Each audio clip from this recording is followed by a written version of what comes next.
Est-ce que tu crois toujours au mauvais œil depuis qu'on étudie les neurosciences? Je pense que non, car tu connais le biais de confirmation. Donc là, on parle de conditionnement cognitif. Ton cerveau est composé à 90% du subconscient et à 10% du conscient. Il ne fait pas la différence entre ce qui va être négatif ou positif, ou l'information que tu veux absorber ou non. C'est pour ça que quand un ami va te parler d'une certaine voiture rouge, tu vas finir par la voir de partout. Je vais vous donner un exemple concret. Donc c'est l'histoire d'une femme qu'on va appeler A. Elle est en couple avec un homme. Elle lui trouve vraiment des qualités d'homme vraiment posé. Donc bon père de famille, plus âgé, discret, cercle restreint, etc. Elle le choisit principalement pour ces critères-là. Son ex-partenaire à lui vient se mêler, dit mais il a rien à voir avec ce que tu penses qu'il est. Il est plutôt tout l'inverse. Il adore les femmes, mais plein de croyances limitantes comme ça dans la tête. A se persuade que cet homme est vraiment fou amoureux d'elle. Et c'est ce qui se retransmet vraiment dans la relation ensuite. Les croyances limitantes ne rentrent pas.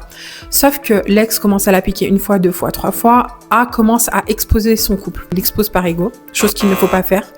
Vous apprendrez de vos erreurs si vous l'avez déjà fait. Donc les autres se disent, vu qu'elle expose, son couple est accessible, on peut se permettre de dire des choses sur son couple. Ça se mêle autant d'un côté que de l'autre. L'homme entend des choses, donc elle est là pour ton argent, elle entend, c'est un fêtard, c'est pas un homme posé avec qui tu peux faire ta vie, etc. Les deux essayent de se battre tant bien que mal, mais les croyances limitantes rentrent. Et quand les gens vous disent des choses le soir, allez vous endormir, c'est souvent là que vous y pensez le plus. Quand vous êtes en mode theta, c'est là que vous manifestez vraiment vos vies. La pensée créatrice, c'est souvent là qu'elle se génère. Si vous pensez à toutes vos angoisses à ce moment-là, elles vont se manifester dans votre vie tôt ou tard. Donc, le cerveau va se mettre par le biais de comparaison à chercher dans la réalité des signes que c'est vrai. Parce qu'il a besoin de prouver que c'est vrai. C'est comme ça qu'il fonctionne. Lui, il va se retourner peut-être sur une femme, elle va super mal le prendre, elle va avoir une réaction démesurée. Du coup, elle va lui demander un engagement ou je ne sais quoi. Lui, il va lui dire, mettez-la que pour mon argent. Et voilà. De fil en aiguille, situation catastrophique.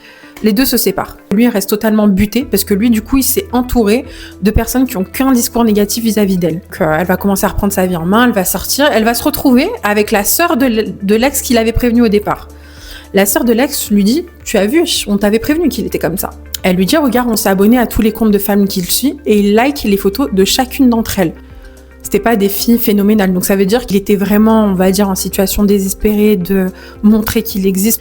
Il s'affichait de plus en plus « J'existe, regardez-moi, etc. » Et c'était vraiment la définition que la première ex avait donnée au départ. Alors que pendant plusieurs années, la fille en question, A, ne l'a jamais connue comme ça. Parce que, de fil en aiguille, A l'a poussée à avoir un comportement où l'autre a explosé et est devenu comme ça. Mais je comprends pas, il était pas comme ça.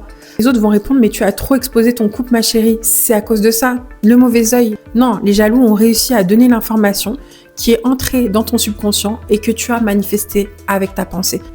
Et toi alors ?